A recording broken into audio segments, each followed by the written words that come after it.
আমার সামনে সেই সাধারণ জনগণ যারা আছেন, আমরা আজকের দিনে প্রতিজ্ঞা করি, আমরা যে কোনো মূল্যে আমাদের সকল ভেদাভেদ ভুলে ঐক্যবদ্ধ থাকতে হবে।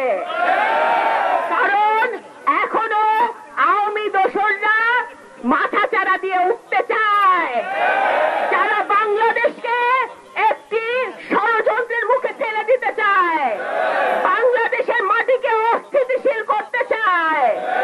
আজকে তাদের বিরুদ্ধে রুখে দাঁড়াতে হবে, আমাদের ঐক্যবদ্ধ থাকতে হবে। আমাদের ভারপ্রাপ্ত চেয়ারম্যান জনাব তারেক রহমান বলেছেন, দেশনেত্রী বেগম খালেদা জিয়া বলেছেন, প্রতিহিংসা নয় ভালোবাসা দিয়ে মানুষের মন জয় করতে হবে। রক্ত দিয়েছে, সেই রক্ত আমরা বৃথা যেতে দিব না। আগামী দিনে এই ইন্টারিম সরকারের প্রধান উপদেষ্টা ডক্টর মোহাম্মদ ইউনূস বলেছেন ফেব্রুয়ারি মাসে নির্বাচন দিবেন।